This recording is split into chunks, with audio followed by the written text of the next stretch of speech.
পরবর্তী পরবর্তী কোলটা যেন লুফে নিল কুহেলিকা। সে কি হেরে যাওয়ার পাশে নাকি? প্রেমেরই নীল ইশারাতে এলো মেলো হাওয়া, মনেরই মাঝে জাগালো আরো আরো চাওয়া। পেছনে গাড়ি থেকে রাউফিন গেয়ে উঠল। প্রেমেরই নীল ইশারাতে এলো মেলো হাওয়ায়, মনেরই মাঝে জাগানো আরো আরো চাওয়ায়, আগুন আগুন ভালোবাসায় নেভালে যে নেভে না। অতঃপর রাউফিন আর সৌভিক একত্রে গেয়ে উঠল। মন মানে না, মানে না, মন মানে না, মানে না, মন মানে না, মানে না, মন মানে না। দেবের অত্যন্ত জনপ্রিয় গানটি একত্রে গেয়ে উঠল প্রত্যেকটা ছেলে। সামিরদের গাড়ি যেন কেঁপে উঠল রুদ্রের চিৎকারে। নিঃসন্দেহে গানটা সবার খুব প্রিয়। জুনাইদরা তো রীতিমতো বসা থেকে উঠে দাঁড়িয়ে আছে ছাদখোলা জিপটায়। এদিকে এত এত কণ্ঠের ভিড়েও নীলকে নিশ্চুপ দেখে স্বস্তির নিঃশ্বাস ছাড়ল তিহু। আর গান গাওয়া লাগবে না তাকে। তবে পর মুহূর্তে তাকে অবাক করে দিয়ে নীল গেয়ে উঠল। স্বপ্ন আসে চোখে ভাসে, কত আশা মনে জাগে।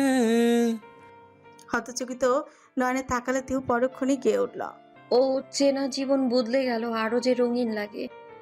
চেনা জীবন বদলে গেছে, আরো যে নতুন লাগে। নেশা নেশা ভালোবাসা ধরা কি আজ দেবে না। নীলের গান শুনে যেন লাই পেয়ে গেল সবাই। নিহিত এতক্ষণ বসে থাকলো, এক লহমায় উঠে দাঁড়ালো। সব কয়জন একত্রে গিয়ে উঠল। মন মানে না, মানে না, মন মানে না, মানে না, মন মানে না, মানে না, মন মানে না। কি ভেবে এবার যেন মাহাও গিয়ে উঠল। ঘুম আসে না দুটি চোখে, জলে নিভে দুটি তারা। বহুদিন পর মাহার কণ্ঠে গান শুনে থমকালো রাউফিন। পর মুহূর্তে গিয়ে উঠল। একে অপরের দিকে তাকিয়ে সামান্য হাসলো তারা। গাড়ি এগিয়ে চলল বহুদূর। গন্তব্য এগিয়ে আসছে, গানের সুরগুলো বাতাসে ভাসছে। জিপগুলো এসে থেমেছে জাফলং এর অন্যতম সুন্দর এক সবুজ মণ্ডিত পাহাড়ের সম্মুখে। একে একে নামছে নবীন প্রবীণ গুলো। জায়গাটা বেশ জনপ্রিয় পর্যটন কেন্দ্র হওয়ায় লোকজনের আনাগোনা বেশ। স্থানটার সবচেয়ে সুন্দরতম দিকটা হচ্ছে পাহাড়টির চূড়ায় ওঠার জন্য ব্যবস্থাকৃত পাহাড়ি সর্পিল রাস্তাটা। মানব মস্তিষ্ক থেকে প্রস্তুত এক সুনিপুণ সৃষ্টি সেটি। একবার জানে ঘুরে কিছুটা উপরে উঠে যায়, আবারও পরক্ষণেই বায়ে মোচড় দিয়ে আরও কিছুটা চড়াই ভাঙে। তিহু মুগ্ধ নয়নে তাকালো সেদিকে। পাশ থেকে কুহেলিকা বলল, কি ব্যাপার, এভাবে দাঁড়িয়ে থাকবে নাকি? সবাই তো উঠতে চলেছে। তিহু তাকিয়ে দেখলো একে একে সকলে পথটি বেয়ে উঠতে শুরু করেছে। কুহেলিকাও সবিকের হাত ধরে উঠছে উপরের দিকে। মাহার পেছন পেছন আর রাউফিনকে দেখে খানিক মুচকি হাসলো তিহু। তবে পরবর্তীতেই তার দৃষ্টি তীক্ষ্ণ হলো নীরাকে রিশাদের দিকে তাকিয়ে থাকতে দেখে। এখানে দাঁড়িয়ে থাকার বন করিস নাকি? নীলের কণ্ঠে তার দিকে ঘুরল তিহু। মুখ কুচকে বলল, তারা তারা কথা ছাড়া কথা বলতে পারেন না? আর অনেকভাবে কথা বলতে পারি। তুমি আমাকে আপন বানাও, দেখবে পৃথিবীর সবচেয়ে সুমিষ্ট কথাগুলো তুমি আমার মুখ থেকেই শুনবে। শেষ কথাটা কিঞ্চিত আসতেই বলল নীল, যার দরুন এই কলরবের মাঝে কথাগুলো কর্ণগোচর হলো তিহুর। নীল একে একে উঠতে লাগলো পথগুলো তিহু দৌড়ে পাশ কাটিয়ে উঠে গেল তাকে চূড়ার বেশ কাছাকাছি চলে এসেছে তারা। সকলের হাতে পাহাড়ি কাঠের দণ্ড। ক্লান্ততা বোধ করতে এটির উপরই সমস্ত ভর ছেড়ে একে একে উঠছে তারা। সকলের হাতে দণ্ড থাকলো, ফাঁকা হাত তিহুর। উচ্ছ্বাসে আনন্দে এক প্রকার লাফিয়ে লাফিয়ে উঠছে সে। হঠাৎই পাশ থেকে মাহা বলল, চিত হয়ে পড়বি হাবলি, ধর এই লাঠিটাতে, নইলে উপরে উঠতে উঠতে তুই একেবারে উপরে চলে যাবি। তুই কি আমাকে নিজের মতো মনে করিস নাকি? আম অলওয়েজ ফিট অ্যান্ড ফাইন, কিছু হবে না আমার। তার কথা রিশাদ পাশ থেকে বলল। টেনশন করিস না বান্ধবী, শয়তান অত সহজে মরে না। তিহু কট মুটিয়ে তাকালো তার দিকে। এদিকে কথাটা বলেই বোকা বনে গিয়েছে রিশাদ। সকলে তাকিয়ে আছে তার পানে। রাস্তাটা শুরু হওয়ায় ওপর নিচ অবস্থান করছে সকলেই। তিহু রিশাদকে কিছু জবাব দিতে যাবে তার আগেই ঘটল মহা অঘটন। রিশাদের দিকে তেড়ে আসতে গিয়ে রাস্তার বাঁকে পড়ে পা মচকে গেল তিহুর। ও মা গো! মৃদু শব্দ হতেই সকলে তার দিকে তাকালো। কোথা থেকে জানি দৌড়ে এলো নেল। উপস্থিত সকলে এক প্রকার ঠেলেই সরিয়ে হাঁটু ভেঙে বসে পড়ল তিহুর সম্মুখে। দ্রুতগতিতে তার পাটা নিজের হাতের তালুতে নিয়ে ধীরে যত্নে অপর হাতের আঙুলের সাথে অতি যত্নে বোলাতে বোলাতে শুধল। খুব বেশি লেগেছে? কোথায় লেগেছে দেখি? এখনো ব্যথা করছে? কিছু করো না। বড্ড উদ্বিগ্ন শোনালো নীলের কণ্ঠস্বর। তার এমন কণ্ঠ আর এমন কাণ্ডে তিহু ব্যথা বলে তার দিকে চেয়ে রইল।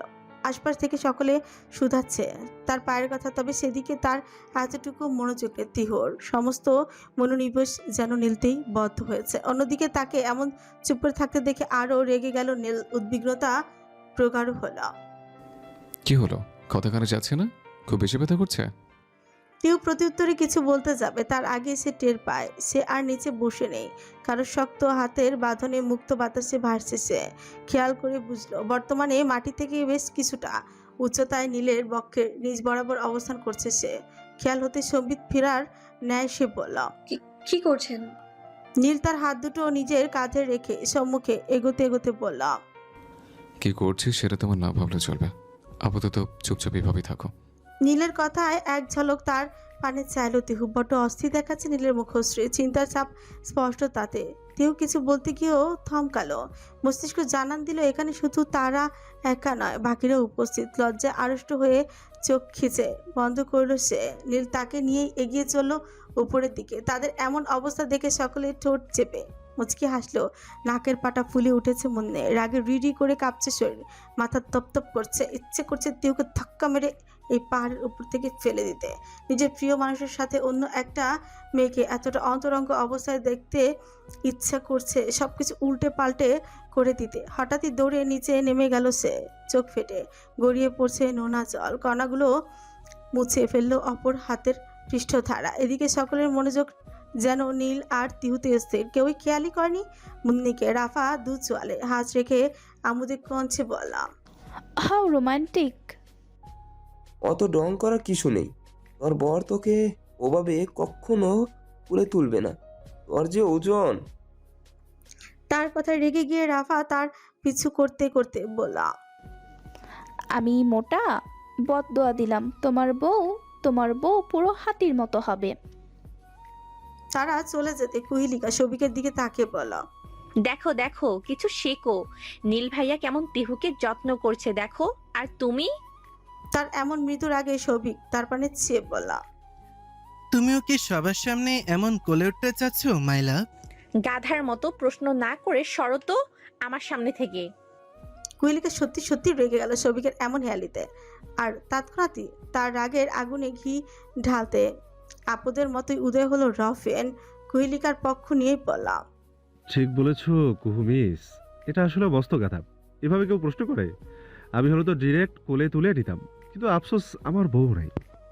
কথাটা বলার সময় নিজ সিঁড়িতে থাকা মাহার দিকে এক ঝলক তাকালো সে। এদিকে তার কথায় সৌভিককে ঝামটি মেরে উপরে চলে গেল কুহিলিকা। বেচারা সৌভিক তার পিছু নিতে নিতে এক পলক রাউফিনের দিকে ফিরে ক্রোধান্বিত কণ্ঠে বললাম, শালা, আমার সংসারে আগুন লাগানো? বদদোয়া দিলাম, তোর জীবনেও বিয়ে হবে না। আর বিয়ে হলেও বাসর করতে পারবি না শালা। বাসর রাতে তোর বউ তোকে পচা পুকুরে ডুবিয়ে মারবে। বলেই কুহিলিকার পিছু পিছু দৌড়ে যেতে যেতে সৌভিক বললাম, মাই লাভ, একবার দাঁড়াও প্লিজ। সৌভিক যেতেই পেছন থেকে রাউফিন বললাম, আরে যা যা, শকুনের দোয়ায় গরু থুকু, মানুষ মরে না। অতঃপর সে এক ঝলক পেছনে মাহার পানে তাকালো। সকালে উঠে গেলেও এখনো দাঁড়িয়ে আছে মাহা। তুমিও কি কোলে উঠতে চাচ্ছ লাভলাইন? চাইলে বলতে পারো, আমি আবার এসব ব্যাপারে মাইন্ড খাই না। তোমার মতো হাদার কোলে আমি উঠতে চাই না, নিজের কোলে নিজেই উঠে বসে থাকো। বলেও তাকে পাশ কাটিয়ে উঠে চলে গেল মাহা। এদিকে মাহার কথার মাথা মুন্ডু কিছু না বুঝে রাউফিন মাথার পেছনে হাত রেখে চিন্তিত স্বরে বলল, নিজের কোলে নিজে কিভাবে ওঠে? এই মেয়ে, আস্তে ওঠো, পড়ে যাবে তো। রিশাদের কণ্ঠে পেছন ফিরে তাকালো নীরা। নীরাকে দেখে রিশাদ বলল, আরে তুমি, তোমাকে তো দেখাই যায় না, সাবধানে ওঠো। নীরা চেয়ে আছে রিশাদের দিকে। রিশাদ তার পাশ কাটিয়ে উঠে যেতে যেতে ফের আরেকবার পেছন ঘুরল। বাই দ্য ওয়ে, তোমার নামটা কি? ওয়ারিশা খান নীরা। ও, nice name. Thank you. Most welcome. আচ্ছা আমি যাই, হ্যাঁ। দেখি তোমাদের বৌমনির কি অবস্থা, নইলে আমার আরেক গুন্ডি বান্ধবী আমার গর্দান নিবে। যাই হোক, সাবধানে ওঠো। বলেই উঠে গেল সে। নীরা তখনও তাকিয়ে আছে তার দিকে। রিশাদকে বড্ড অদ্ভুত লাগছে তার। সে সম্পূর্ণ নীরার থেকে ভিন্ন ধর্মী, ভিন্ন ব্যক্তিত্বের, তবুও তাকে ভালো লেগেছে। কথা আছে না, মানুষ সমধর্মীর চেয়ে বিপরীত ধর্মীতে আকর্ষণীয় বেশি করে। তবে কি সেও? নিজের এমন অদ্ভুত চিন্তায় জিভ কেটে মাথায় গাঁটটা মারল নীরা।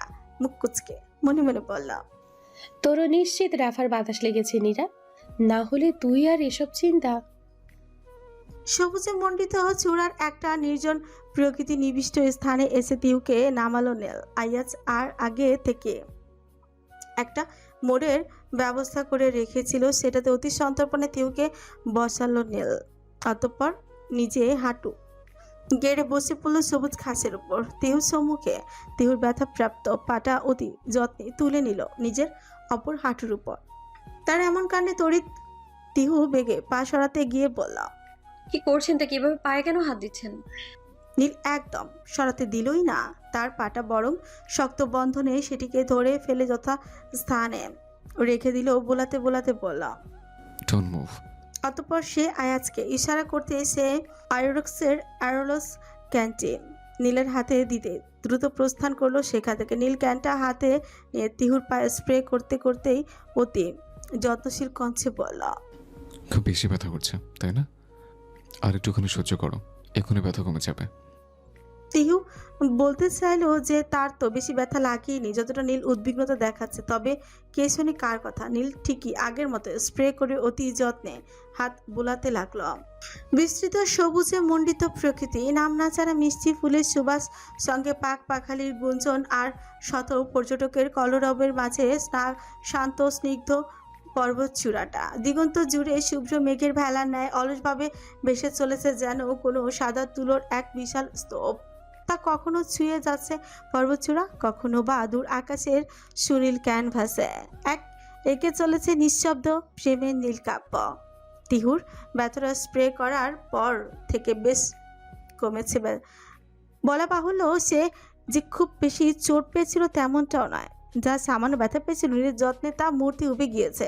বর্তমানে নীরা, রাফা, জুনাইয়া, কুহেলিকা আর মাহার সাথে ছবি তুলতে ব্যস্ত সে। সকলের হাত সজ্জিত হরেক রকমের পাহাড়ি ফুলের হস্ত তৈরি গাছরায় একে একে বেশ কয়েকটা ছবি তুলল তারা। হঠাৎ কোথা থেকে এসে ফারিসা বলল, বৌমনি, তোমরা জানো আজকে খাসিয়াপল্লিতে মেলা আছে?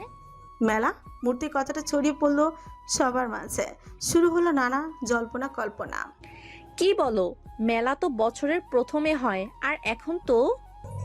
আমিও তো সেটাই জানতাম, কিন্তু এখানকার একটা আপু বলল সম্প্রতি কিছু সমস্যার কারণে মেলার সময়সীমা পিছিয়ে আনা হয়েছিল। শুরু হয়েছে দিন দুয়েক হলো, আর সেই দিন। কি বলিস? আমি যাব বৌমনি, আমি কখনো নৃগোষ্ঠীদের মেলা দেখিনি। ডোন্ট ওয়ারি, আজ যেহেতু শেষ দিন আর আমরা এখানে উপস্থিত, অবশ্যই সকলে যাব। মাথায় সমস্যা হয়েছে তোর? ঘড়ির কাঁটা দেখেছিস কয়টা বাজে? 5:30 বাজতে গিয়েছে প্রায়। সো হোয়াট, এমনিতেও মেলায় রাত্রিবেলাতেই বেশি মজা হয়। তিহুর সঙ্গে সায় মিলালো উপস্থিত সকলে। হঠাৎই জুনাইয়া বলল, সবই তো ঠিক আছে, কিন্তু নীলাকে কে মানাবে? তোমার কি স্মৃতি ভ্রমণ হয়েছে জুনুপু? একটু আগে দেখলে না আমাদের নীল ভাইয়া কি পরিমাণ বউ পাগল। বউয়ের পা সামান্য মচকে গিয়েছে বলে সম্রজ্ঞ পটটাকেই কোলে করে নিয়ে আসলো। এখনো তুমি বলতে পারছো না নীল ভাইয়াকে মানাতে পারবে? বলে তিহুর দিকে ইশারা করলো সে। সঙ্গে সঙ্গে তিহু কুচকে তাকালো আর সকলে শব্দ করে হেসে উঠল। এই যে শুনছেন, নীল ফোনে কথা বলছিল অফিসের একটা গুরুত্বপূর্ণ বিষয় নিয়ে। পেছন থেকে হঠাৎ তিউর ডাকে অপর প্রান্তের মানবটাকে থামিয়ে ফোন মিউট করে সে বলল, জি। আপনি কি ব্যস্ত? জি না। মুখের কথাটা বলার সঙ্গে সঙ্গে অগোচর নিঃশব্দে ফোনটা কেটে দিল নীল। নিঃসন্দেহে এমন কাণ্ডে অপর প্রান্তের মানুষটা চূড়ান্ত বিস্মিত হয়েছে, কেননা খুব জটিল একটা অফিসিয়াল ইস্যু নিয়ে কথা বলছিল তারা। ও, আমার না আপনার সাথে একটা কথা ছিল। তো বলো। মানে কি মানে? পাশেই তো খাসিয়াপল্লী, আর আজকে খাসিয়াপল্লীতে মেলা আছে, তাই আমরা চাচ্ছিলাম একটু মেলায়। তার কথা শেষ হওয়ার ঠিক আগ মুহূর্তে শব্দের ঝংকার তুলে বেজে উঠল নীলের ফোনখানা। বিরক্তিতে চোখ মুখ কুঁচকে আসলো নীলের। ক্ষুদ্র দৃষ্টিতে সে পানে তাকিয়েই বিরক্তিতে সেটা রিসিভ করলো সে, তবে ফোন তুলেই গর্জে উঠল সে। What rubbish! আমি যখন ফোন কেটে দিয়েছি তার মানে আমি ফোনের কনভারসেশনের থেকে বেশি গুরুত্বপূর্ণ কোনো কাজে ছিলাম। আবার কেন ফোন করেছিস, ইডিয়েট? অপর পাশ থেকে ভেসে আসলো ইফাজের ভারত কণ্ঠ। ভাই, আপনি ইমরান স্যারের ফোন কেটে দিয়েছেন। উনি আমার সাথে ফোন দিয়ে রাগারাগি করছিল। আপনারা তো একটা জরুরি ক্লায়েন্ট মিটিংয়ে কথা বলছিলেন, তার মাঝে হঠাৎ। পাশের কথার মধ্যে গর্জে উঠল নীল, চিৎকার করে বলল, ফাক ইউর ইমরান স্যার, ফোন রাখ। ভাই, প্রায় 50 কোটির প্রজেক্ট। কথাগুলো আর বলা হলো না। ভয়ার্থ ইফাজের শব্দগুলো উচ্চারিত হওয়ার আগেই থেমে গেল গলার মাঝে। অজানা এক বাধা অতিক্রম করতে সক্ষম হলো না সেগুলো। কোনো মতে সালাম দিয়ে ফোনটা কাটতে যাবে, ঠিক তখনই ফোন কেটে দিল নীল। এদিকে তিহু নীলের গর্জনে শঙ্কিত দৃষ্টিতে চেয়ে আছে। নীল ফোন রেখেই তার উদ্দেশ্যেই বলল, কি বলছিলে জানো তুমি? কই কিছু না তো। মিথ্যা বলার প্রয়োজন নেই। মেলায় যেতে চাও তো? আচ্ছা চলো, এক্ষুনি রওনা দেবা, নাহলে রিসোর্টে ফিরতে অনেক রাত হয়ে যাবে। উচ্ছ্বাসে তিহু চিৎকার করে উঠল। এক প্রকার জড়িয়ে ধরতে গেল নীলকে। পরক্ষণে নিজের এমন কাণ্ডে নিজেই লজ্জা পেল সে। পরক্ষণে ছুটছে পালালো জুনাইয়াদের উদ্দেশ্যে। তার এমন কাণ্ডে মুচকে হাসল নীল। বাংলাদেশের খুচরো জাতিসত্তার মধ্যে খাসিয়া জাতিসত্তা অন্যতম। সিলেট বিভাগের ছোট্ট এক টুকরো জায়গা জুড়ে আবাস তাদের। অদ্ভুত সুন্দর তাদের জীবন অভ্যাস, বিচিত্র সৌন্দর্যে মরানো। বিশেষত মেলার সময়টিতে খাসিয়াপল্লীর সৌন্দর্য যেন দ্বিগুণ হয়ে ওঠে। খাসিয়াপল্লী অর্থাৎ পুঞ্জিটি সজ্জিত হয় নতুন রঙে। চারিদিকে অসংখ্য কণ্ঠের সপ্রাণ কলরব আর ঘন পানের বরজের সবুজ গন্ধ, সঙ্গে কমলা বাগিচার স্নিগ্ধতা। সন্ধ্যার আকাশটা রঙিন হয়ে উঠেছে। রক্তবর্ণ জমা হয়েছে নীল আকাশের পশ্চিম প্রান্তটায়। দিগন্ত জুড়ে রক্তিম মেঘের ঘন ঘটা। ধীরে ধীরে সূর্যের আলো ম্লান হতে হতে একেবারে মিলিয়ে যাচ্ছে। পাখিগুলো মৃদু গুঞ্জনে নিড়ে ফিরছে। বিচিত্র আলো রঙে সজ্জিত খাসিয়াপল্লীর মেলার প্রান্তরটা। একে একে চারখানা জিপ এসে থামলো, নামলো সকলে। কপত কপতিরা আলাদা আলাদাভাবে মেলার বিভিন্ন স্থানে ছড়িয়ে পড়েছে। সৌভিক, কুইলিকা আর জুনাইয়া আদিত্য প্রসাধনীর দোকানের সামনে ভিড় জমিয়েছে। জুনাইয়াদের কোলে ঘুমন্ত আয়রাত। ব্যাচেলারদের মামাদের এই একটাই কষ্ট, কোথাও বেরোলেই বোনের ছেলে মেয়েদের বহনের দায়িত্ব তাদের উপরই বর্তায়। জুনাইদের ক্ষেত্র হয়েছে তাই। সামির অবশ্য ফাহাদ আর ফারিসদের সাথে। অন্যদিকে নিহিত, রাফা, নীরাকে নিয়ে অন্য স্থলে। সামির দ্রুত তার রিশাদ একে অন্যের কাঁধে হাত রেখে দাঁড়ানো। হঠাৎই রুদ্র বলল, কি এক জ্বালায় আছি ব্রাদার, বাড়ি থেকে বিয়ে দেয় না, এদিকে মেলায় এত কাপল, সয়না সয়না বুকটা ফাইটটা যায়। তার কথায় সামির তার পশ্চাৎ দেশে আঘাত করে বলল, তোর এমনিতেই বিয়ে হবে না শালা। রুদ্র তাকে কিছু বলতে গিয়ে থমকালো দুষ্ট এসে বলল, শালা যে বললি, তা তোর বোনকে কি আমাকে দিবি? কখনো না। কথাটা বলতে দেরি সঙ্গে সঙ্গে রুদ্র সামিরের পশ্চাৎ দেশে আঘাত করতে বলল, বোন দিবি না, তা শালা বললি কেন? তোর বিয়ে হবে না বেডা, বদদোয়া দিলাম তোরে। আরে যা যা, তোর বদদোয়ায় আমার কিচ্ছুই হবে না। আর এমনি তো আমি তোর মতো দুর্বল নাকি? 10-10টা বউ সামলানোর ক্ষমতা রাখি আমি। কেন ভাই, তোমার কি কলকাতা হারবালের প্রভাব বেশি? তার এমন কথায় শব্দ করে হেসে উঠল সামের। দেখি হাতটা দাও তো। নীলের কথায় তার দিকে ঘুরল তিহু। দেখলেও নীলের হাতে একজোড়া কারুকার্য খচিত রেশমি চড়ে, অন্যরকম সুন্দর সেই জোড়া। তিহু মুগ্ধ দৃষ্টিতে তাকিয়ে পরক্ষণে হাত বাড়িয়ে দিল। নীল অতি যত্নে ধরল তার হাতখানা, পরম আবেশে পরিয়ে দিল চুড়ি জোড়া। হঠাৎ দোকান থেকে একজন বৃদ্ধা বলল, তোর বর নাকি রে মা? তার কথা তিহু লাজুক দৃষ্টিতে তাকালো নীলের দিকে। সামান্য মাথা নাড়াতে বৃদ্ধা হেসে বলল, চির সুখী হ, কত ভালো তোর বর। আর আমার পাঠাটা কত যত্নে বিয়ে করে ঘরে তুললাম, বছর খানেকের মধ্যে সব নিয়ে পালিয়ে আরেক ছেড়ে বিয়ে করলো। তিহু সামান্য হেসে উঠল বৃদ্ধার এরূপ সম্বোধনে। পরক্ষণই মস্তিষ্কে দোলা দিল অন্য চিন্তাধারা। সত্যি তো, নীল আসলে অন্যরকম, একটু বেশি কেয়ারিং সে। যে কোনো মেয়েরই নীলের প্রেমে পড়তে বাধ্য। হঠাৎ মনে হলো হৃদয়ের মহাপ্লাবন উঠেছে তার, ঢেউয়ের তোড়ে এলোমেলো হয়ে যাচ্ছে সব, ভেসে যাচ্ছে কোনো এক অতল স্পর্শীয় মহাসমুদ্রে। তবে কি সেও? ভাবনার ইতি টানল তিহু। দ্রুত নীলের দিকে চেয়ে চট চলতে পড়ল। চলুন বাসায় যাব। এখনই? ফুচকা খাবে না? ওকে, অ্যাজ ইউর উইশ। তার কথায় সামান্য ফ্রু জোরালো নীল জিজ্ঞাসা দৃষ্টিতে চেয়ে পড়ল। তিহু সম্মুখে অগ্রসর হতে যেতে ওনার আঁচলে বেঁধে হোঁচট খেল সে।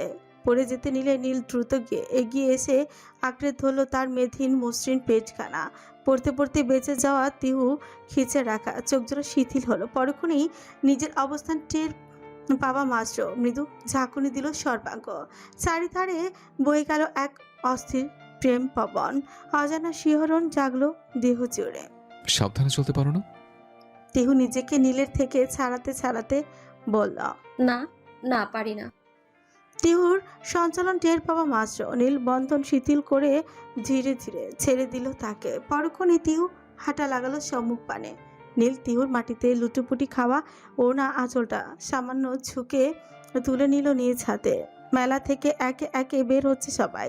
সকলের হাতে পাহাড়ি প্রসাধনী সামগ্রী আর মৃৎশিল্পের ছোট ছোট প্রদর্শনী সামগ্রী। রাফিনের দৃষ্টিতে যতগুলো প্রসাধনী ভালো লেগেছে সব কিনে নিয়েছে মাহাজন। তবে বিপত্তি বেঁধেছে দিতে গিয়ে। মাহা যে তার উপহার কিছুতে গ্রহণ করবে না সেটা ভালো করেই জানা। তবুও শেষ প্রচেষ্টায় কোনো ঘাটতি রাখেনি সে, কিন্তু মা প্রথম চেষ্টাতেই নাকচ করেছে। বর্তমানে মাহার ধমক খেয়ে তার পিছু পিছু চুপিসার গাড়িতে এসে উঠেছে সে। একে একে ভর্তি হচ্ছে গাড়িগুলো। তিহুর সবে বের হচ্ছে, নীল এখনো তিহুর পিছনে। হঠাৎ পদচারণা থমকালো তিহুর। বিস্মিত দৃষ্টি জোড়া সম্মুখে উঁচুতে তাকালো দারুণ মুগ্ধতায়। মুখ থেকে হঠাৎই বেরিয়ে আসলো, হাউ কিউট। তিহুর কথা নীল একবার তার দৃষ্টি অনুসরণ করে তাকালো। সঙ্গে সঙ্গে সম্মুখে উন্মোচিত হলো কয়েক শত ঝিলমিল বেলুন। রাতের আকাশে উজ্জ্বল নক্ষত্রের ন্যায় আলো ছড়াচ্ছে তারা। তিহু মুগ্ধ দৃষ্টিতে অনিমেষ চেয়ে আছে সেদিকে। নীল কিছু একটা ভেবে তার দিকে তাকিয়ে মুচকি হাসলো। অতঃপর এগিয়ে এসে তার কানের কাছে ফিসফিস করে বলল, do you want that? Tihu কিছু না ভেবে মাথা ঝাঁকালো সে। হয়তো ভাবতেও পারেনি পরক্ষণে কি করতে যাচ্ছে। নীল তাকে রেখে এগিয়ে গেল ঝিলিমিলি বেলুনের মালিকের দিকে। দাম শুনে মানিব্যাগ থেকে 1000 টাকার কয়েকটা নোট বের করে ধরিয়ে দিল। তিহুর মস্তিষ্ক এতক্ষণে বিশ্লেষণ করতে পেরেছে সবটা। সে বিস্ফোরিত নয়নে দ্রুত এগিয়ে গেল নীলের দিকে। তবে ততক্ষণে যা ঘটে ঘটে গিয়েছে। লোকটা টাকা বুঝে প্রস্থান করেছে। নীল বেলুনগুলো হাতে নিয়ে এগিয়ে এসে তিহুর হাতে দিয়ে যেতে তিহু বলল, আর ইউ ক্রেজি? মাথায় প্রবলেম হয়েছে আপনার? এতগুলো বেলুন দিয়ে কি করব আমি? নীল এবার হাতের দিকে তাকালো। দণ্ডে বিদ্ধ কমপক্ষে 100 খানিক বেলুন। তবে তাতে কোনো হেলদোল দেখলো না সে। নীল বরং সেগুলো তিহুর হাতে দিয়ে বলল, অ্যাজ ইউর উইশ। তুমি যা ইচ্ছা করতে পারো। কেনার দায়িত্ব আমার ছিল। এখন এগুলো নিয়ে তুমি কি করবা সেটা তুমি জানো। That is none of my business. তিহুর নিজের কপাল নিজেই চাপড়ালো যেন। এই মানুষটাকে না ধরে আনতে বলে বেঁধে আনে। সে তো অবাক হয়েছিল এখনো ঝিলিমিলি বেলুন থাকতে পারে দেখে। তার উপর কিছু না ভেবে সে নীলকে কেনার কথা বলেছিল, কিন্তু কে জানতো নীল সবগুলো বেলুনই কিনে আনবে। অপরদিকে তিহুর এমন স্তব্ধ হয়ে দাঁড়িয়ে থাকতে দেখে নীল জলদি কঞ্চে বলল, কি হলো নাও? এতগুলো বেলুন দিয়ে আমি কি করব? বললাম তো, যা ইচ্ছা। টিউ বুঝলো এই লোকের সাথে ঝামেলা করে লাভ হবে না। একবার যখন বলেছে তখন কথার আর কোনো নড়চড়ও হবে না। আগত বেলুনগুলো নিল সে। বলা বাহুল্য তার নিজেরও যে খুব বেশি খারাপ লাগছে তেমনটা নয়, বরং ইচ্ছে করছে বেলুনগুলোকে মুক্ত হাওয়ায় ছেড়ে দিয়ে তার সৌন্দর্য উপভোগ করতে। হাজার হলেও ঝিলিমিলি বেলুন অতি পছন্দের তার। ঝিরঝিরি বাতাস বইছে, আবহাওয়া বেশ ঠান্ডা, মৃদুমন্দ সেই বাতাসে হিজাবের পার উড়ে চলছে তিহুর। পাহাড় থেকে কিছুটা দূরে সামান্য উঁচু স্থানে দাঁড়িয়ে আছে তারা। হঠাৎ কোথা থেকে এক ঝাপটা বাতাস তড়িৎ বেগে দে এলো, সঙ্গে সঙ্গে তিহু বেলুনগুলোকে একে একে ছেড়ে দিল মুক্ত আকাশে। বাহারি রঙা সেগুলো উড়ে চলল মুক্ত ডানায় ভর করা পাখি না উন্মোচিত দিগন্তের দিকে। রাতের আকাশে উজ্জ্বল নক্ষত্রের ন্যায় ভেসে চলল সেগুলো, পাড়ি জমালো চাঁদের দেশে। তিহু উচ্ছ্বাসিত দৃষ্টিতে চেরল সেদিকে, আর নীল মুগ্ধ দৃষ্টিতে তাকালো তার দিকে। রাতের আকাশে মেঘের ঘনঘটা কালো মেঘের দস্যিপনায় লুকায়িত অর্ধ চন্দ্রখানা। খাসিয়া পল্লী থেকে বেশ অনেকটা দূরে নির্জন স্থানে দাঁড়িয়ে আছে নীল আর তিহু। বেরিয়েছিল সবার সঙ্গে, তবে সকলে এগিয়ে গেলেও কপাল খারাপ তাদের। মাঝপথেই খারাপ হয়ে গিয়েছে গাড়িটা, ইঞ্জিন গরম হয়ে বিশ্রী অবস্থা। আর আজ মেলা সেই সাথে। রাত বেশ গভীর হওয়ায় কোনো মেকানিকের দোকানও খোলা পাওয়া যাবে না এখন। উপায়ন্তর না পেয়ে বাকি সকলকে অন্যান্য গাড়িতে চাপাচাপি করে তুলে দেওয়া হয়েছে। তবে জায়গার সংকটে পড়েছে নীল আর তিহু। শেষমেশ এই নির্জন মাঝ রাস্তায় অবস্থান হয়েছে তাদের। যদিও কিছুক্ষণের মধ্যে আরেকটা গাড়ি তাদের নিতে আসবে, কিন্তু ততক্ষণ এইখানেই অবস্থান হবে তাদের। আকাশটা হঠাৎই কালো মেঘে ঢেকে গিয়েছে। পুঞ্জীভূত মেঘগুলো একে একে ছড়িয়ে পড়েছে সমগ্র অঞ্চলরেখে। জ্যোৎস্না প্রতিটি সমস্ত আলো স্নান হয়েছে গুরুগম্ভীর মেঘের অন্তরালে। যেন মনে হচ্ছে এখনোই আকাশ ভেঙে নামবে ভারী বর্ষণ। তিহু চোখ বোঝে। বৃষ্টির আগ মুহূর্তটা উপভোগ করছে নীল তখনও ফোন কলে কথা বলতে ব্যস্ত। স্থানটা অত্যন্ত নির্জন, আর তিহু তার সঙ্গে থাকায় চিন্তার পরিমাণ দ্বিগুণ তার। হঠাৎ তিহু বলল, নেতা সাহেব। তিহুর এমন সম্বোধনে তার দিকে ঘুরল নীল। ফোনটা অফ করে বলল, জি। বৃষ্টির আগে প্রকৃতিতে একটা ভেজা ভেজা সোদা গন্ধ থাকে, কখনো অনুভব করেছেন? তার এমন কথা কিছুটা অবাক হলো নীল। না তো। তাহলে আজ করুন। কিভাবে? প্রথমে চোখ দুটো বন্ধ করুন। তার নির্দেশনা অনুসারে নীল চোখ বন্ধ করলো। তিহু সেভাবে চোখ বন্ধ রেখে বললাম, এবার অনুভব করুন আপনার চারিদিকে নিস্তব্ধ। হুম। একটা মিষ্টি ঘ্রাণ পাচ্ছেন, সঙ্গে একটা অদ্ভুত সুর। সত্যি সত্যি নীল এক অদ্ভুত ধরনের সুবাস পাচ্ছে। কর্ণগত হচ্ছে এক সুমিষ্ট সুর। সে সেভাবেই চোখ দুটো বন্ধ রেখেই বললাম, হুম, পাচ্ছি। এভাবেই অনুভব করুন, দেখবেন কিছুক্ষণের মধ্যে বৃষ্টি নামবে। সত্যি? হুম। বাই দ্য ওয়ে নূর, জি বলুন। তুমি আমাকে নেতা সাহেব কেন বলো? আমি তো নেতা নই। কে বললো আপনি নেতা? কিছুক্ষণ নিশ্চুপ থেকে তিহু ফের বলল, হ্যাঁ আপনি নেতা সাহেবই, কিন্তু সেটা শুধুমাত্র আমার। তিহুর এমন জবাবে তড়িৎ বেগে চোখ মেলল নীল। বিস্মিত কঞ্চে বলল, মানে? তিহু চোখ বন্ধ রেখেই তাকে থামিয়ে বলল, উফ, আস্তে, চোখ বন্ধ করুন, এখনই বৃষ্টি নামবে। মানে? নীলের কথাটা বলতে দেরি সঙ্গে সঙ্গে আকাশ ভেঙে শ্রাবণের অমোঘ ধারার ন্যায় ঝরে পড়লো বিন্দু বিন্দু বৃষ্টির কণা। তিহু এবার চোখ মেলে তাকালো, মুচকি এসে নীলের পানে তাকিয়ে বলল, দেখলেন তো বৃষ্টি নেমেছে। সে দু হাত দুদিকে প্রসারিত করে মুখটা আকাশের পানে দিয়ে একরাশ মুগ্ধতা নিয়ে অনুভব করতে লাগলো তীব্র বর্ষণ। উচ্ছ্বাসিত ভঙ্গিমায় এগিয়ে গেল সামনের দিকে। নীল অবাক দৃষ্টিতে চেয়ে রইল তার দিকে। ছিরি ছিরি বৃষ্টি থেমে হুট করে শুরু হলো তীব্র বর্ষণ। হঠাৎ বর্ষণের তীব্রতায় মুখ কুঁচকে আসলো তিহুর। পরক্ষণেই সে তাই ফুটে উঠল উচ্ছ্বাসের আভা। তীব্র বর্ষণ সিক্ত করছে গোটা ধরনে। গ্রীষ্মের প্রকট খরতাপ শেষে সবুজ বটবৃক্ষ তার লতাপাতারা যেন প্রাণ খুলে স্নান করছে বাড়ি ধারায়। নীল এগিয়ে এসে তিহুর সামনে দাঁড়ালো। তিহু মুচকি হেসে চোখ কুচকে তাকাতে তাকে অবাক করে দিয়ে হাঁটু গেড়ে বসে পড়ল নীল। হঠাৎ কোনোরূপ পূর্বাভাস ছাড়াই তিহুর পাটা তুলে নিল নিজের অন্য হাঁটুতে। বিস্মিত তিহু অবাকের চূড়ান্ত সীমায় আহরণ করছে। বিস্ফোরিত নয়নে চেয়ে বলল সে, কি করছেন? নীল এক ঝলক বিস্মিত তিহুতে তাকালো। অতি সতর্কতার সহিত বলল, তিহু বিস্ময় সীমা চূর্ণ করে তাজ্জব বনে গিয়েছে।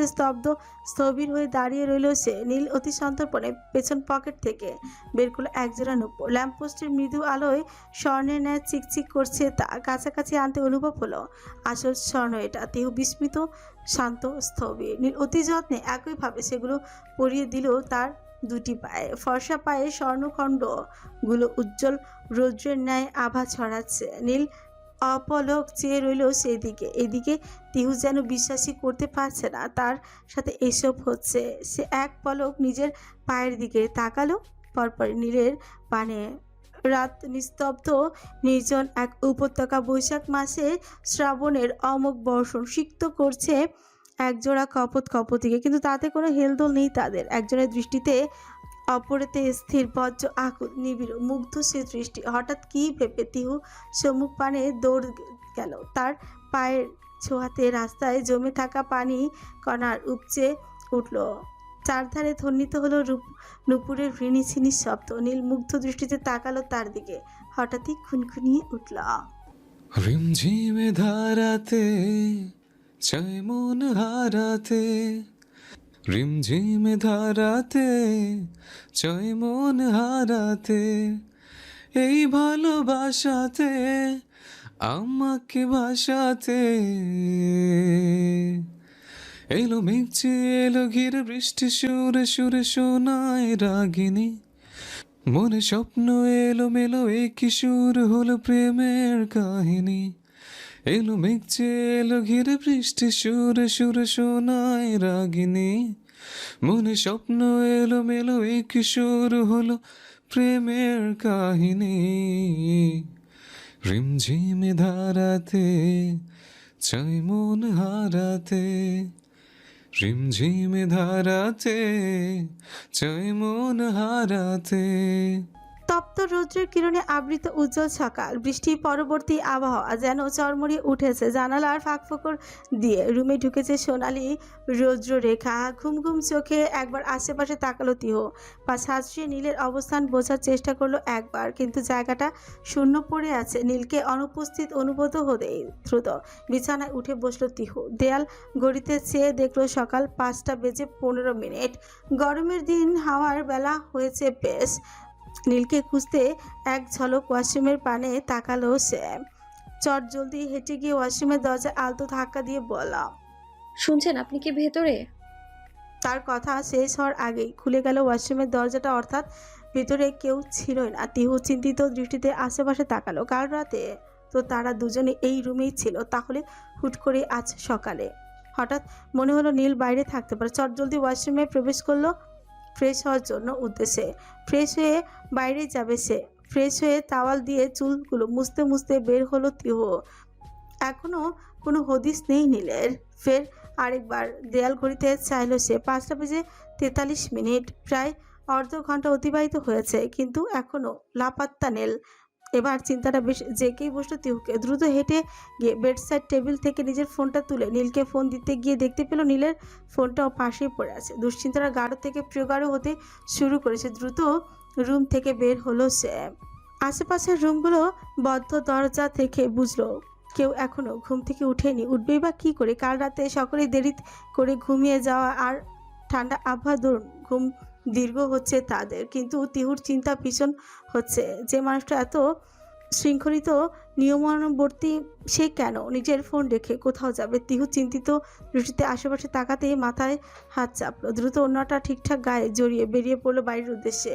বৃষ্টির রেশ কেটে গেলেও সকালের স্নিগ্ধ আবহাওয়াতে এখনো মাটির সোদা গন্ধ মিশে আছে। পূর্ব দিগন্তে তরুণী সূর্যের এক চন্মনে তেজ চারিদিকে ছড়িয়ে পড়েছে। উষ্ণ রোদটুকু ঠান্ডা প্রকৃতিতে যেন এক নিবিড় আলিঙ্গন জড়িয়েছে। কাল রাতের ঝমঝম বৃষ্টির দরুন পাহাড়ি উপত্যকা থেকে নেমে আসা সরু পথটার চারিধারের বনফুলগুলো থেকে এখনো জলকণার গড়িয়ে পড়েছে খোলা প্রান্তরের ন্যায় চারিদিক। সারি সারি চা বাগানের সবুজ পাতাগুলো দীর্ঘ নিশীথের ভারী বর্ষণের ফলে ধুয়ে মুছে যেন আরো বেশি উজ্জ্বল দেখাচ্ছে। দুপাশে নেমে যাওয়া চিলাগুলোর খাঁচে খাঁচে ছোট্ট ঝর্ণা থেকে গড়িয়ে পড়ছে স্বচ্ছ বাড়িধারা। তাদের কলকল ধ্বনি চারিপাশে নীরবতাকে ভেঙে দিচ্ছে উচ্ছলতায় রূপুরের রিনিচিনি শব্দের ঝংকার তুলে সম্মুখে এগিয়ে চলেছে তিহু। দারুণের ভাষ্যমতে এদিকে এসেছে নীল। বাতাসের একটা চঞ্চল স্রোত ক্ষণে ক্ষণে পাগলাটে প্রেমিকের ন্যায় ছুঁয়ে যাচ্ছে তাকে। ভেজা বেবি হেয়ারগুলো কপালের উপর খেলা করেছে সমগ্র চঞ্চলতা নিয়ে। তবে সেগুলোকে পাত্তা না দিয়ে তিহু একবার চঞ্চল দৃষ্টিতে চারিদিকে তাকালো। বুকের মাঝে একটা চাপা উদ্বেগ এখন ঢেউ তুলছে। খানিক দূরে এগোতেই সম্মুখের পাহাড়ি নির্জন উপত্যকা হতে গিটারের মিষ্টি অথচ চঞ্চল সুর তরঙ্গের ন্যায় কর্ণগত হলো তার। বিস্মিত আঁখিজোড়া স্থির হলো সুর তরঙ্গের দিকে। আর কাল বিলম্ব না, সে সর্বোচ্চ গতিতে এগিয়ে গেল সেদিকে। শুধু যেতে দৃষ্টিগত হলো এক উঁচু টিলা, আর তার উপর গিটারের হাতে অন্যদিকে ঘুরে বসমান মানবজিকে। এদিকে পেছনে কার উপস্থিতি অনুভূত হতে নীল ঘুরে দেখলো। সঙ্গে সঙ্গে দৃশ্যমান হলো নিবিড় সবুজের পটভূমিতে দাঁড়িয়ে থাকা হালকা আকাশি রঙের পাকিস্তানের ড্রেস পরিহিত অপরূপাটি। সকালের মিষ্টি রোদের আরও বেশি স্নিগ্ধ করে তুলেছে তাকে। অন্যদিকে নীলকে এভাবে নিরুদ্বেগ ভঙ্গিতে বসে থাকতে দেখে মুহূর্তেই তার মনের সমস্ত উদ্বেগ ক্রোধে পরিণত হলো। ক্রোধান্বিত বেগে এগিয়ে গিয়ে সে বলল, আর ইউ ম্যাড? কোনো কাণ্ডজ্ঞান আছে আপনার? এখানে এসেছেন, একটাবারও আমাকে বলার প্রয়োজন বোধ করেননি আপনি? ফোনটাও আনেননি আপনি? রাগে দুঃখে কষ্টে চোখ ফেটে নোনা জল গড়িয়ে পড়ল তিহুর। এদিকে নীল পেছন ঘুরিয়ে তিহুকে এমন উদ্বিগ্ন দেখে বেশ অবাক হলো। আরে এমন করছে কেন? আমি তো শুধু তোমার ওঠার আগে চলে যাবো ভেবেছিলাম, কিন্তু তাকে কথা শেষ করতে দিল না তিহু। রেগে দিগাদিক জ্ঞান হারিয়ে নীলের কলার আঁকড়ে ধরল সে। আপনি কি পাগল? জানেন আমি কত চিন্তা করেছিলাম, আর আপনি জানবেনই বা কি করে? আপনি তো আর আমার মতো উন্মাদের নাই ভালো। কথার ইতি না টেনে মুখে লাগাম টানল তিহু। বুঝলো কি বলতে যাচ্ছিল, ধীরে ধীরে ছেড়ে নীলকে দিল। এদিকে তার মুখের অপূর্ণ কথাটায় ব্যগ্র দৃষ্টিতে তাকালো নীল। গভীর ভরাট জিজ্ঞাসু কঞ্চে বলল, ভালো। তিহু আর দাঁড়ালো না, উল্টো দিক ঘুরে আগের রাস্তায় ফিরে যেতে পা বাড়াতে গেলেই তার অপর হাতটা আঁকড়ে ধরল নীল। তাকে নিজের কাছে টেনে বক্ষদেশে বরাবর এনে বলল, এত পালে পালে করো কেন? পছন্দ হয় না আমার স্পর্শ, আমার কণ্ঠ, আমার উপস্থিতি? তিহুর রুদ্ধকর অবস্থা, নীলের এমন স্পর্শ আর মাতাল কঞ্চে নিজেকে বহু কষ্টে সামলিয়ে সে শুকনো ঠোক গেল। ছাড়ো আমায়, ব্যথা পাচ্ছি আমি। ব্যথা পাচ্ছি। খচড়ে কর্ণগোচর হওয়া মাত্র নীল ছেড়ে দিল তিহুর হাত।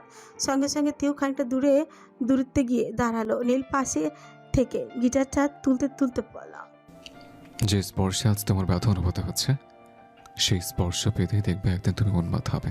তিহু কথা বাড়ালো না, এগিয়ে চলো রিসোর্টের দিকে। নীল বরাবরের ন্যায় পিছু করলো তার। কোথায় গিয়েছিলিস রে তোরা? জুনাইয়ার কণ্ঠে তার দিকে ঘুরে তাকালো তিহু। নীল সবে রিসোর্টে ফিরেছে তারা।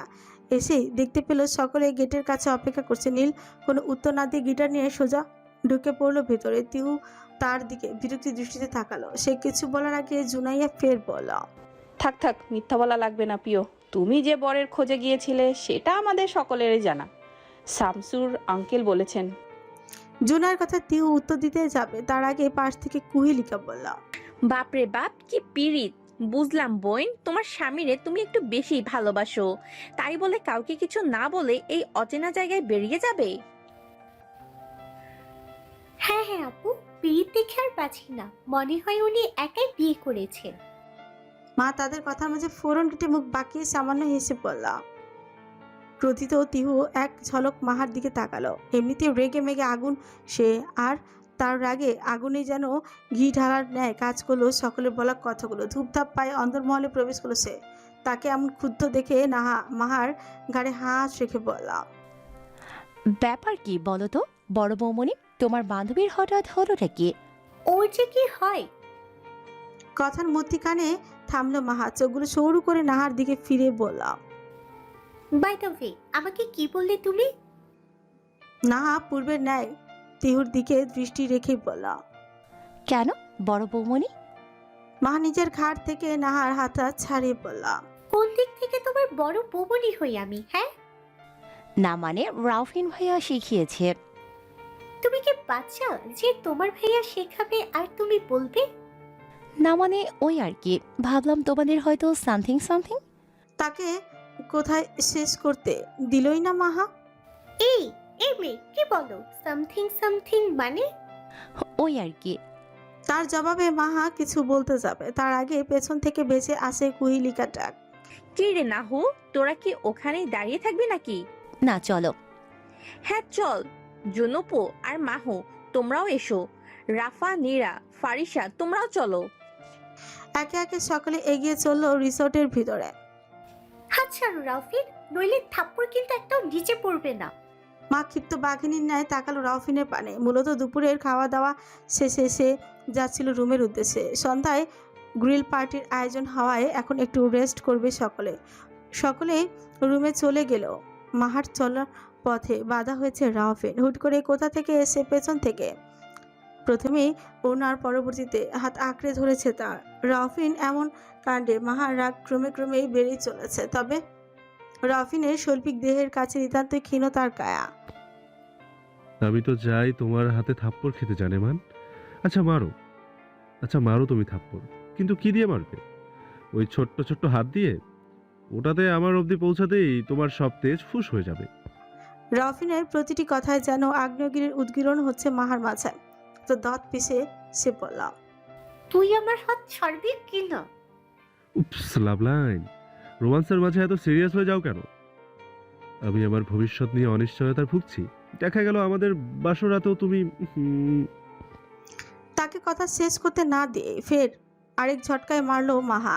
তবে এবার প্রস্তুত না থাকা বন্ধন শিথিল হলো রাউফিনের। মাহা দূরে সরে যেতে নিলেই রাউফিন পেছন থেকে ফের বলে উঠল, এত লাফালাফি করে লাভ হবে না লাভলাইন। সুদূর কানাডা থেকে ফিরে এসেছি। সো হোয়াট, কেন এসেছো তুমি? রাউফিন এগিয়ে এলো খানিক মাহার কাছে, এসে সামান্য ঝুঁকে তার কানে ফিসফিসিয়ে বলে উঠল, এসেছি তোকে নিয়ে ফিরবো বলে, মনেরই পথ চিনে আয় না চলে। রাউফিনের গভীর পৌরুষিক সেই কঞ্চে থমকালো মাহা। স্থির হলো দৃষ্টি, ঝাপসা হলো সম্মুখে থাকা সবকিছু। সকাল থেকে তিহুর গম্ভীরতা ক্রমেই বেরিয়ে চলেছে। সারাদিন রুম থেকে একটুও বের হয়নি সে। সকালের নাস্তা সহ দুপুরের খাবারটাও মেড এসে দিয়ে গিয়েছে। তিহু এক প্রকার রুমের দরজা বন্ধ করে পড়ে আছে। কিছুক্ষণ হলো পূব প্রান্তের বিশাল জানালাটার ধারে এসে দাঁড়িয়েছে সে। আকাশটা আজ উজ্জ্বল, কোথাও নেই কোনো মেঘের ঘনঘটা। নীল অনুপস্থিত বেশ অনেকক্ষণ। তবে কোথায় গিয়েছে জানা নেই, জানার প্রয়োজন বোধ অবধি করেনি ত্রিহ। যেই লোক না জানিয়ে তাকে চিন্তায় ফেলতে পারে, তার ব্যাপারে আর মাথা ঘামাতে চায় না সে। হুট করে খুলে গেল রুমের দরজাটা। ভিতরে কে এসেছে জানতে তাকানোর প্রয়োজন বোধ করলো না তিহ। পারফিউমের করা সুবাসে উপস্থিত মানবটির পরিচয় পেয়েছে সে। মানবটি রুমে প্রবেশ করেই বদ্ধ করলো দরজাটি। কিছুক্ষণ পরে এগিয়ে এলো তিহুর দিকে, কিন্তু না, তিহুর কাছে আসলো না সে। মোড় নিল অন্যদিকে। তিহু গুপ্ত দৃষ্টিতে অগোচরে মানবটির অবস্থান নিয়ন্ত্রণে তার দিকেই তাকিয়ে দেখলো ড্রেসিং টেবিলের দীঘল আরশিতে তার অবয়বের দিকে তাকিয়ে আছে মানবটি। সে চাইতেই চোখাচোখি হলো দুজনে। নীল খানিক বাঁকা হেসে বললাম, রাগ কামিনী ম্যাডাম। তিহু জবাব দিল না, বরং দৃষ্টি ঘুরিয়ে নিল। নীল ধীরে ধীরে সুস্থ হাতে ঘড়িটা খুলে ড্রেসিং টেবিলের উপর রাখলো। অতঃপর সদ্য পাশে রাখা গাদা খানিক শপিং ব্যাগ হাতে তুলে নিল। একটা জুয়েলারি বক্স খুলে হাতে তুলে কাঙ্ক্ষিত বস্তুটি এগিয়ে গিয়ে দাঁড়ালো তার অভিমানী ঘরণীর পিছে। তিহু নীলের অবস্থান টের পাওয়া মাত্রই যে না সরতে গেলে অভিমানী অমনি নীল আঁকড়ে ধরল তার হাত। ধীরে ধীরে পিঠের ওপর পড়ে থাকা দীর্ঘ কেশগুচ্ছ ধীরে ধীরে সরিয়ে তিহুর সম্মুখে পাশে রাখল। অতঃপর হাতে থাকা নেকলেসটি সন্তর্পণে অতি যত্নে ধীরে ধীরে পরিয়ে দিল তিহুর গলায়। নীলের প্রতিটি স্পর্শে জমে আসছে তিহু। শরীরে সৃষ্টি হচ্ছে অযাচিত কম্পনের। গ্রীষ্মের প্রকটতার মাঝে অনুভূত হচ্ছে শীতের তীব্রতা। শিশিরে এক অনুভূতি মেরুদণ্ড পেয়ে নেমে যাচ্ছে সর্বাঙ্গে। নীলের উষ্ণ নিঃশ্বাসগুলো গভীর অরণ্যের গোপন স্রোতস্বিনীর মতন তার পিঠে আশ্রে পড়েছে। নিঃশব্দে অগোচরে বেপরোয়াভাবে পতিত সেই নিঃশ্বাসগুলো মুহূর্তেই তিহুর স্নায়ুতন্ত্রে এক বিদ্যুৎ শিখার মতো বার্তা বহন করল। যে বার্তা সুপ্ত আগ্নেয়গিরির মতো তার রক্ত স্রোতকে অজস্র লাভার উত্তাপে পূর্ণ করতে সক্ষম। তিহুর বিস্মিত নির্বাক স্থবির হিমশীতল বরফখণ্ডের ন্যায় জমে আছে সে। নীল খানিক মুচকি হাসলো তিহুর এমন অবস্থায়। তবে হঠাৎই তার দৃষ্টি কাটলো তিহুর গলার বাঁ দিকে সামান্য নিচের একখানা কালো তিল। নেকলেস পরানোর শেষে সে যেই না ঘোর লাগা দৃষ্টিতে তিলটাকে সবে স্পর্শ করতে যাবে, ঠিক তখনই দরজায় আলতো করে আঘাত। বাইরে থেকে কেউ একজন বিনম্র কণ্ঠে শুধালো। স্যার, আপনার পার্সেলটা। বিরক্তিতে মুখ কুচকালো নীল। Damn it. পরক্ষণে তিহুর কাছ থেকে কিছুটা সরে দরজার কাছে এগিয়ে গিয়ে সেটি খুলে পড়লাম। দাও। ছেলেটা পার্সেল দিয়ে প্রস্থান করলো সেখান থেকে। সে চলে যেতে নীল দরজাটা আটকে জিনিসগুলো নিয়ে এগিয়ে গেল সেন্টার টেবিলের দিকে। এদিকে নীল সরিচিতে তিহু এক ঝলক নিজের গলার দিকে চাইল। রৌদ্র রেখায় নেকলেসটির অগ্নিময় ঝলক প্রমাণ করলো এটি হীরের। তিহু এবার বিস্ময় চূড়ান্ত পর্যায়ে। সে হতবাক দৃষ্টিতে নীলের দিকে তাকালো, তবে এবারও তাকে অবাক করে দিয়ে নীল হাতে থাকা ফুচকাগুলো আনবক্সিং করতে করতে বলল, একটু এসো তো নূর। ডালি ভর্তি ফুচকা দেখে তিহু চোখ সরু করে তাকাতে নীল বলল, শুনলাম কেউ যেন নাকি আমার উপর রাগ করে কিছু খায়নি, তাই ভাবলাম। তিহু কিছু না বলে চুলগুলো পেছনে এনে হাত খোপায় বেঁধে নিল। অতঃপর রুম থেকে বেরিয়ে যেতে নিতে নীল বলল, কোথায় যাচ্ছেন ম্যাডাম? রাগ নয় আমার উপর, তা ফুচকাগুলো কি দোষ করলো শুনি। তুই এখনো নির্বাক তিহু। নীল সেখান থেকে একটা ফুচকা তুলে আলু ছোলা পুর সঙ্গে টক মিশিয়ে তার অভিমানী ঘরনির সামনে এসে তার মুখের দিকে ফুচকাটা বাড়িয়ে ধরলাম। খেয়ে নিন ম্যাডাম, আদারওয়াইজ সারাদিন আমার উপর রাগ করে থাকার এনার্জি পাবেন না। তিহু না চাইলেও নীল এবার ক্লান্তিত কণ্ঠে বললাম, প্লিজ খেয়ে নাও নূর, আমি নিজেও বড্ড ক্লান্ত আজ। অনুনয় মিশ্রিত সেই কণ্ঠে কি যেন হলো তিহুর। ঝটপট মুখে পুরে নিল ফুচকাটা। সেটা নিতেই নীল আরও একটা ফুচকা রেডি করে তার সম্মুখে এনে বললাম, খাইয়ে দিতে পারবে জাস্ট ফর ওয়ান্স? তিহুর মধ্যে অজানা এক অনুভূতি কাজ করলো। কি জানি ভেবে সেও অতি যত্নে একটা ফুচকা তুলে নীলের মুখের সামনে ধরলো। সঙ্গে সঙ্গে সেটা গ্রহণ করলো নীল। শুধু গ্রহণ নয়, মুখে যাওয়া তিহুর দুইটা আঙ্গুলও বসালো আলতো কামড়। সামান্য কেঁপে উঠল তিহু। সন্ধ্যা নেমেছে বহুক্ষণ। টিলার গা বেয়ে শীতল বাতাস হৃদের জলে মৃদু ঢেউ তুলছে। রিসোর্টের আলো এখন এখানে পৌঁছেছে সামান্য। কিছুটা নির্জন সেই পার আজ জনগুঞ্জনে মুখরিত। কাঠ কয়লার মিঠে দোয়ায় গ্রিল করা মাংসের সুঘ্রাণে সমস্ত প্রান্তর মদির হয়ে উঠেছে। আকাশে তখনও এক ফালি লালাপ আভা, আর নিবিড় বনানীর প্রান্তে প্রথম তারাটি জ্বালিয়ে স্নিগ্ধতায় মোড়ানো সেই মিষ্টি পরিবেশে খান আর মির্জা মহলে সব নবীনগণ আনন্দে মত্ত হয়েছে। গিটার টুংটাং শব্দের পাশাপাশি আছে হাজারো কথার ফুলছড়ি। নীল এসে বসেছে বেশ কিছুক্ষণ হলো। সকলের আবদার একটাই, তাকে আজ গান গাইতেই হবে। নিহিত রুম থেকে তার গিটারটা এনে নীলের সামনে রেখে বলল, হুম, আর কোনো কথা হবে না ভাইয়া, আজ একটা গান গাইতে হবেই হবে। কি বলো রাউফিন ভাই? অফকোর্স, দেখ বেটা, আজকে তোর গান গাইতেই হবে। পাশ থেকে সৌভিক বলল, পিরিত তো বউয়ের সাথে কম করিস না, দুইটাতে মিলে ভোরবেলা ঘুরতে গিয়েছিলে শুনলাম। পাশ থেকে রাউফিন ফোরন কাটিয়ে বলল, শেয়ার বলতে তুই কি জানিস আমাদের গুরুগম্ভীর নেতা সাহেব তার বউকে ফোর্স ম্যারেজ করেছে। একটা কথা মুহূর্তেই সকলে তাজ্জব বনে গেল। নিহিত বলল, কি বলো, ভাইয়ের না লাভ ম্যারেজ? রাউফিনকে আর কথা বাড়াতে না দিয়ে নীল কিছুটা চড়া গলায় বলল, চুপ করবি রাউফিন? রাউফিন নীলের এমন ধমকে বাচ্চাদের মতো মুখ করে বলল, বক বক, কত বক বক বকে রে, কিছুদিন পর আমিও দেখবো নিজের ক্যালমা, তখন বুঝিস। তার কথা হাসির রোল পড়লো সেখানে। নীল এক ঝলক সদর দরজার দিকে তাকালো। গোধূলি মায়াবী আলোয় খুঁজে চলল কোনো এক ফেরিকে, যে এখনো এখানে অনুপস্থিত। তবে তার চঞ্চল দৃষ্টি স্থবির হলো মুহূর্তেই যখন দেখলো কুইলিকা আর মাহার সঙ্গে এদিকেই আসছে তার ব্লু ফেরি। পরনে dark blue colour satin sari, যেটা দুপুরে কিনে এনেছিল নীল। তবে শাড়িটাতে তার ঘরণীকে তার কল্পনার থেকেও বেশি সুন্দরী লাগছে। কোনো স্বর্গীয় অপ্সরাও হার মানবে তার ঘরণীর বর্তমান সৌন্দর্যে। মুগ্ধ মোহিত দৃষ্টিতে নেশাগ্রস্তের ন্যায় নীল অনিমেষ চেয়ে রইল তিহুর দিকে। তিহুর এমন ঘোর লাগা দৃষ্টিতে চেয়ে থাকা নীলের দিকে এক ঝলক চোখ কুচকে তাকালো। পরক্ষণে তার পাশ কেটে চলে গেল রাফাতের দিকে।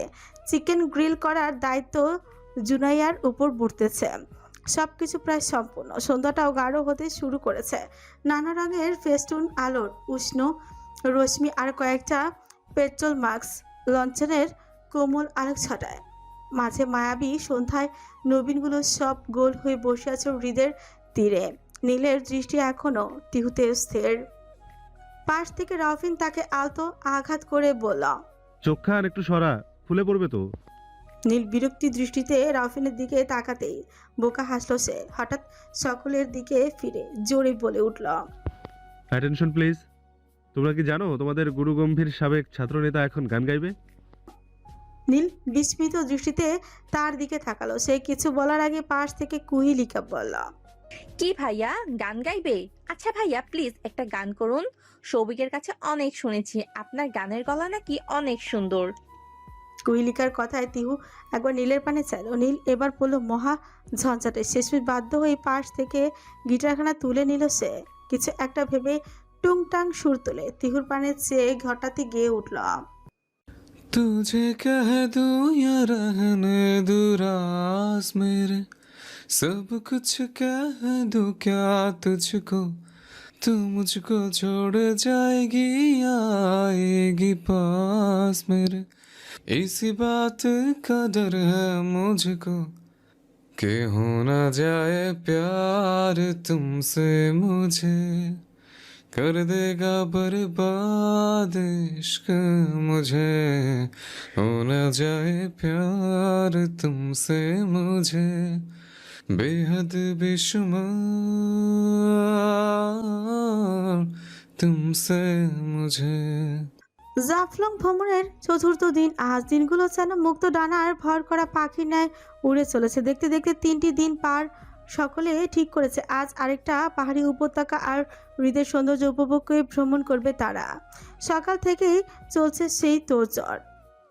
সকলের প্রস্তুতি প্রায় সম্পূর্ণ। তিহ তৈরি হচ্ছে মোটামুটি সকল সাজসজ্জা সম্পূর্ণ। তার পরনে কাল নীলের আনা হালকা আকাশি নীলরাঙা পাকিস্তানি ড্রেস, সঙ্গে ম্যাচিং হিজাব আর 2 হাতে গুনে গুনে 10টা একরঙা কাচের চুড়ি। এগুলো নীল কাল এনেছে, তবে পরিমাণে অনেক বেশি, প্রায় 10 ডজন। তিউ এক ঝলক ড্রেসিং টেবিলের উপর থাকা সেগুলোর পানে চাইল। অতঃপর দীঘল আয়নায় এক ঝলক নিচের দিকে হরিণ টানা আঁখি জোড়া, আজ কাজল কালো, ছোটে আবৃত হালকা গোলাপি রঞ্জকে আয়নায় প্রতিফলিত নিজের অবয়বের পানে চেয়ে হঠাৎ তার মনে পড়ল কালকের অভিমানগুলোর কথা আর নীলের কথাগুলো মস্তিষ্কের দোলা দিতে আকস্মাৎ মুচকে হাসলো তিহ।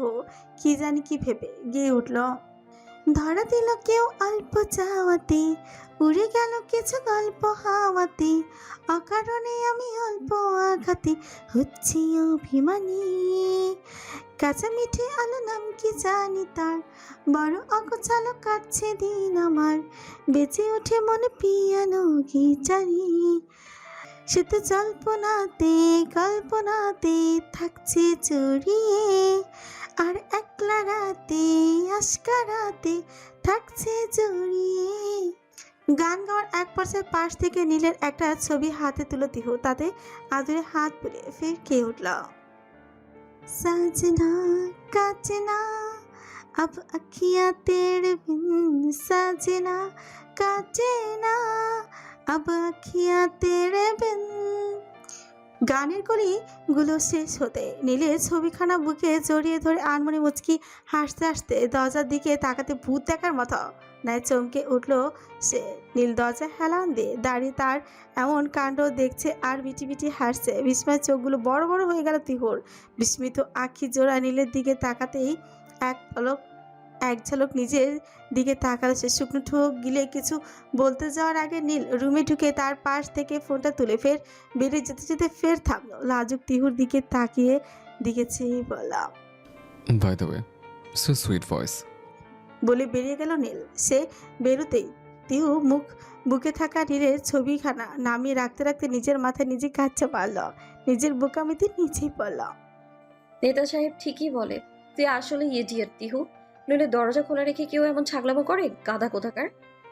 সে যখন নিজেকে নিজে ভৎসনা দিতে ব্যস্ত তখনই হঠাৎ ভেসে এলো চিরপরিচিত গভীর পৌরুষ সেই কচ্ছা। জলদি আসুন ম্যাডাম। আসছি। আর বিলম্ব করল না সে। চটজলদি ছবিটা যথাস্থানে রেখে দ্রুত এগিয়ে গেল বাইরের উদ্দেশ্যে। জীবনটা বড্ড অদ্ভুত, কখনো তাতে বয়ে আনন্দের বন্যা, কখনো বা তার উজ্জ্বল আকাশে জমে কালো মেঘের ঘন ঘটা, কখনো কিছু জিনিস মানুষ অপ্রত্যাশিতভাবেই পায়, কখনো বা শত সহস্র সাধনার শর্ত অতি প্রিয় জিনিস হারায়। প্রাপ্তির আনন্দ সকলের সঙ্গে উপভোগ হলেও হারানোর বেদনা একান্ত ব্যক্তিগত। আর এই কথাগুলো যেন চরম বাস্তব মুন্নির জন্য। জাফলংয়ের প্রতিটা মুহূর্ত সকলের কাছে আনন্দ উচ্ছ্বাসে ভরপুর হলে বিষাক্ত কাঁটা নেয়। তার কাছে জীবনের সবচেয়ে কঠিন মুহূর্তগুলো পার করছে সে। নিজের প্রিয় মানুষটির সঙ্গে অন্য কাউকে দেখা মৃত্যুর মতো ন্যায় যন্ত্রণা বারংবার কুড়ি কুড়ি খাচ্ছে তাকে। ইচ্ছে না থাকা সত্ত্বেও একমাত্র মায়ের কারণে এই ভ্রমণে আসা, নতুবা ইচ্ছাকৃত মৃত্যু যন্ত্রণা কে বা সহ্য করতে চায়। আজ আরেক নব বিস্পান করতে হবে তাকে। আজকেও একত্রে ঘুরতে যাবে সকল, আর ঘুরতে যাওয়া মানেই তো কপত কপতের খুনছুটি। মুন্নি ড্রেসিং টেবিলে সুবিশাল আয়নায় এক ঝলক নিজের প্রতিবিম্বের দিকে তাকালো। সদা হাস্যোজ্জ্বলে চক্ষু আজ রক্তলাল। দীর্ঘ রজনীর গঞ্জনরত অবস্থায় প্রভাব সেটা। নিজের শুষ্ক মুখাবের পানে চেয়ে হঠাৎ মুন্নি বলে উঠল, আমি কি এতটাই খারাপ, এতটাই কুৎসিত নীল ভাই? আমাকে কি একটু আপন করা যেত না? তোমার নামে কবুল পড়ার অধিকার কি আমার ছিল না? আমার পাশে আজীবন চিরসঙ্গিনী হিসেবে থাকার যোগ্যতা কি আমার নেই? ওটা কি আমার একান্ত ব্যক্তিগত অধিকার ছিল না নীল ভাই? তবু কেন এমন হলো? কেন কেন কেন? শেষ কথাগুলোতে চিৎকার করে উঠল মুন্নি। নিজের সমস্ত বেদনা অশ্রু হয়ে ঝরে পড়ল চোখের কার্নিশ পেয়ে। অপর হাতের পৃষ্ঠ দ্বারা অশ্রু কণাগুলোকে মুছে নিল এক লহমায়। ফের আয়নার পানে চেয়ে অভিযোগের সুরে পড়ল, কি হতো আমাকে আপন করলে, একটুখানি ভালোবাসলে? সত্যি কি ভালোবাসার অযোগ্য ছিলাম? তার হৃদয়ে আকাশে কালো মেঘের ঘন ঘটা। নিকোষ কালো মেঘে ঠেকে গিয়েছে হৃদগহ্বর।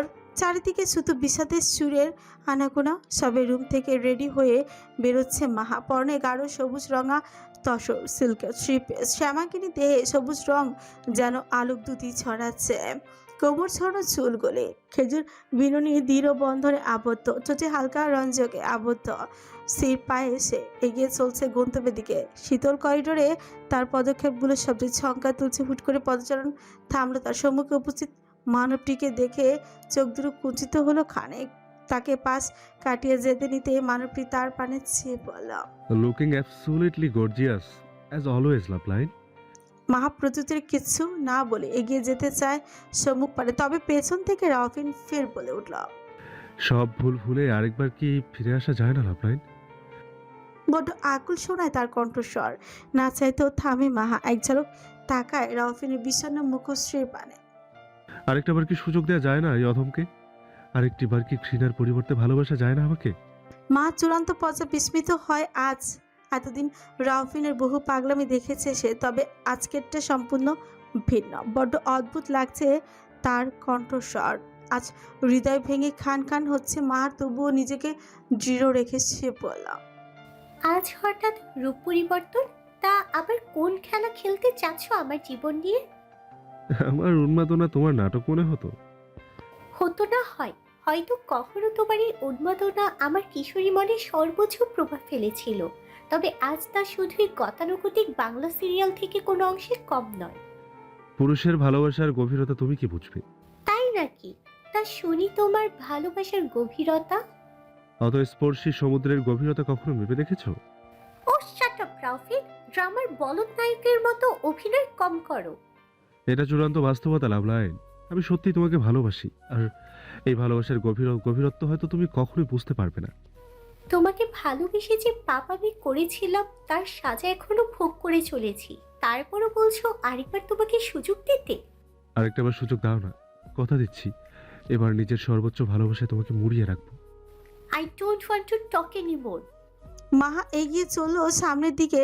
আর দাঁড়ানো সম্ভব হচ্ছে না তার পক্ষে। আর কিছুক্ষণ দাঁড়ালে হয়তো হৃদয়ের সমস্ত কথাগুলো, কান্নাগুলো বাঁধ ভাঙবে। পালিয়ে যাচ্ছ? তা শুনবে না পুরুষের ভালোবাসার গভীরত্বের গল্প? এই তাসফিয়া মাহা কখনো পালিয়ে যায় না। বলো শুনি তোমাদের ভালোবাসার গভীরতা। তাজমহল কিন্তু শাহজাহান বানিয়েছে, মমতাজ নয়। যুগে যুগে ভালোবাসার প্রমাণ পুরুষরাই দিয়েছে। তবুও তুমি বলো পুরুষ ভালোবাসতে জানে না? তার আমার কথা তাচ্ছিলের হাসলো মাহা, শব্দ করেই হেসে উঠলো খানিক, পর করে নিজেকে সামলে বললাম, ওয়েট, এত সুন্দর একটা কথায় আমার ইমোশনাল হওয়া উচিত ছিল, তাই না? সরি, বাট আমি একদমই ইমোশনাল হতে পারছি না। পরক্ষণে ফের হেসে হেসে বললাম, তুমি কি বললে? তাজমহল, রাইট? তুমি কি জানো তাজমহল সবাই দেখলেও মমতাজ কিন্তু দেখতে পারেনি? কারণটা জানো? পুরুষেরা থাকতে কদর দিতে পারে না, তবে হারিয়ে গেলে বারংবার ফিরে চায়, ওই দীপান্বিতা গানের কলিটার মতো। অশান্ত মন বোঝাই কাকে, হারিয়ে চাইছি তোমাকে, হাতছানি দিয়ে যে ডাকে স্মৃতির পাতায়।